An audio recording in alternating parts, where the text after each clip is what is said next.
সংযুক্ত আরব আমিরাতের red line হুমকির পর ভয়ে মরিয়া মধ্যপ্রাচ্যের কসাই বেনিয়ামিন নেতানিয়াহু। পশ্চিম তীরে ইসরায়েলি দখলদারিত্ব নিয়ে সংযুক্ত আরব আমিরাত ছাড়াও আরব দেশগুলোর ক্ষোভের মুখে এবার আপোষ করতে বাধ্য হয়েছেন বেনিয়ামিন নেতানিয়াহু। সংযুক্ত আরব আমিরাতের হুমকির পর পশ্চিম তীরে সার্বভৌমত্ব প্রতিষ্ঠার চিন্তা থেকে সরে এসেছে ইসরায়েল। দেশটির কর্মকর্তাদের বরাতে এমন তথ্য দিচ্ছে টাইমস অফ ইসরায়েল থেকে মিডল ইস্ট মনিটর। משטר אסד חוליה מרכזית בציר הרשע של איראן।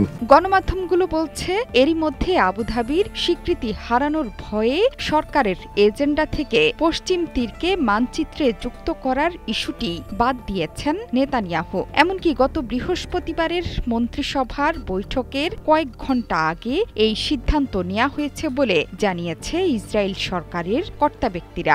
সংযুক্ত আরব আমিরাতের পর এই ইস্যুতে ইসরায়েলকে হুমকি দিয়েছেন সৌদি যুবরাজ মোহাম্মদ বিন সালমানও। আমিরাতের সাথে একমত হয়ে ইসরায়েলের সাথে সম্পর্ক স্বাভাবিকীকরণের সিদ্ধান্ত থেকে সরে আসার হুমকি দেন যুবরাজ। পশ্চিম তীরের দখলদারিত্ব নিয়ে ইসরায়েলি অর্থমন্ত্রীর বক্তব্যের পরই ক্ষোভে ফুঁসে ওঠে আরব বিশ্ব।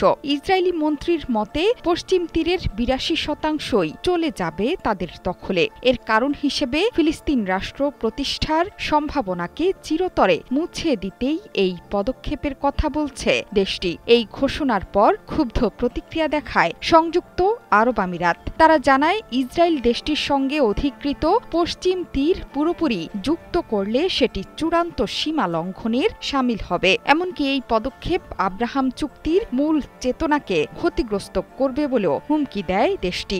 أقف اليوم أمد يد سلام وأستقبل يد سلام।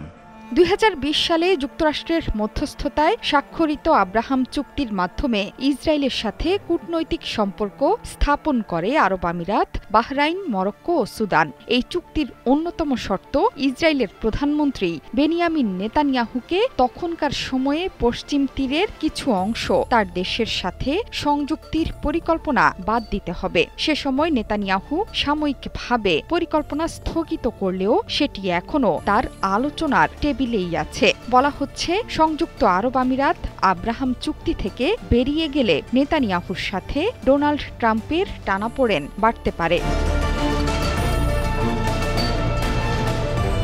আরব দেশগুলোর চাপে ইসরায়েল পশ্চিম তীরের দখলদারিত্ব থেকে আপাতত সরে আসার খবর প্রকাশিত হওয়ার পর প্রশ্ন উঠতে শুরু করেছে, তাহলে গাজা আগ্রাসনের জবাবে কেন এমন কঠোর উদ্যোগ নিচ্ছে না আরব বিশ্ব? জোহরা চৌধুরী সেতু, ৭১।